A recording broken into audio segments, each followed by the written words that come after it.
Since TNU often helps everyone in this place, it is considered the field team's territory. The field team is a strong faction that can even take on the Devourer clan that threatened Suchin earlier. As they're talking, another man comes into the room and asks Suchin if he wants to join their group. It's TNU, and he doesn't recognize Suchin at first, but Pu Yuan introduces him. The field team leader is delighted to see his old friend again. The two men hug, and TNU nearly cries as he holds on to Suchin. He almost thought that they would never see each other again, since it's rare for two brothers like them to meet again after such a long time.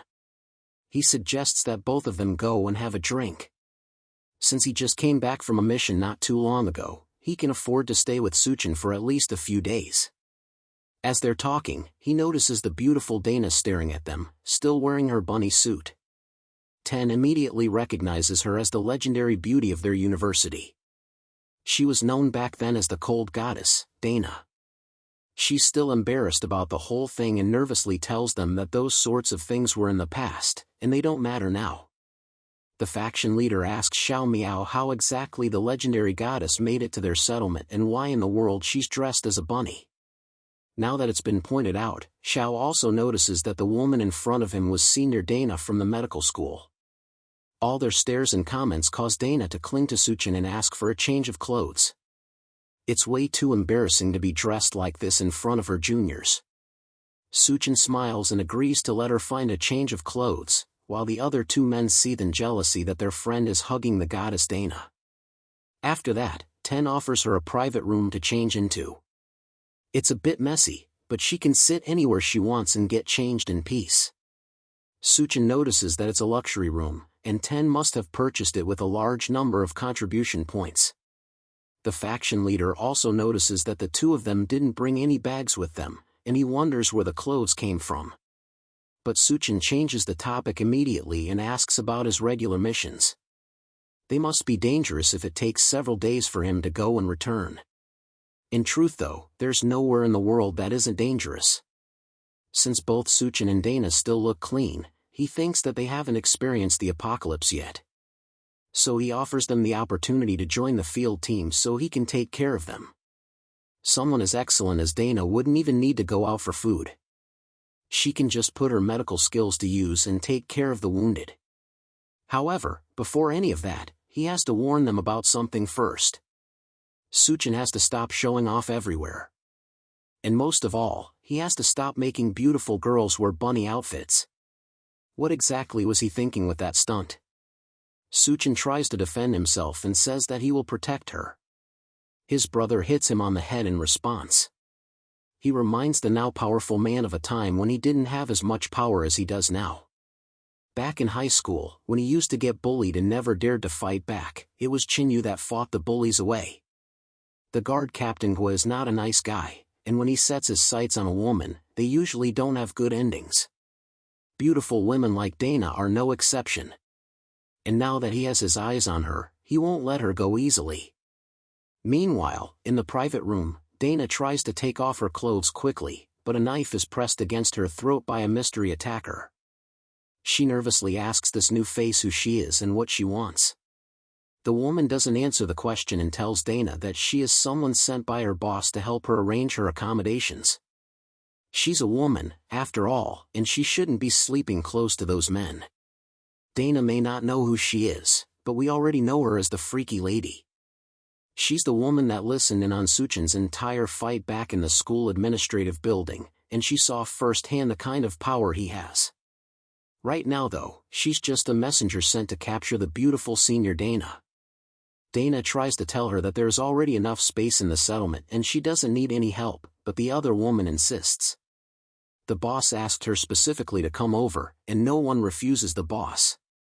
Dana, however, is about to become a pioneer. She uses her mind control powers and tells the woman to stop, causing her to pause, unable to move her own body. Then she tells her to let go, and the woman complies, stepping away and dropping her hand. Using her mental power to forcibly control people is always difficult, but she can manage to do it for a short time. For now, though, she has done her part, and Suchin can handle the rest. As she walks toward the door to alert the others, the woman forces her body to move and manages to stab her own hand. The shock of the pain forces her senses to return to her, and she uses the brief moment of clarity to attack Dana. The two slam against the wall, and the commotion alerts the others outside. They bang on the door and ask Dana what's happening. There's no way someone would make so much noise while just changing clothes. The attacker tries to silence her by covering her mouth, but it's no use. Since they don't hear any answer from inside, they assume the worst and break into the room.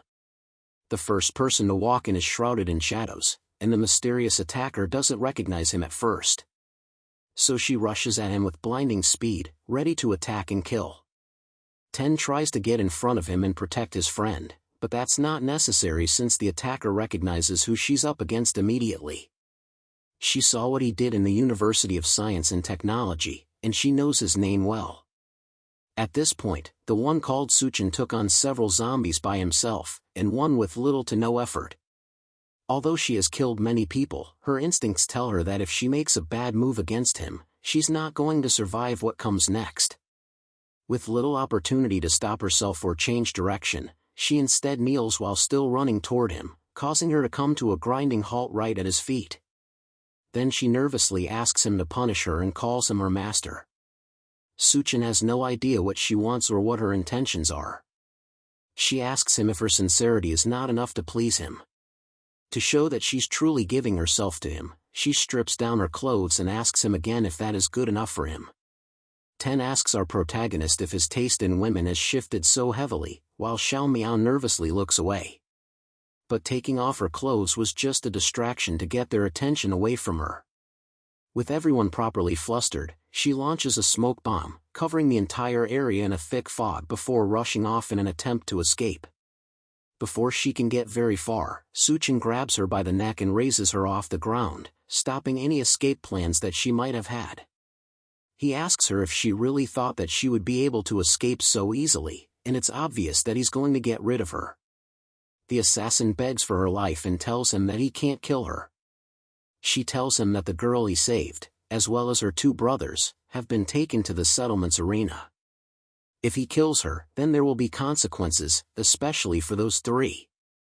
Suchin couldn't care less and tosses her into the floodwaters outside the building. The others, though, are more concerned about what she said.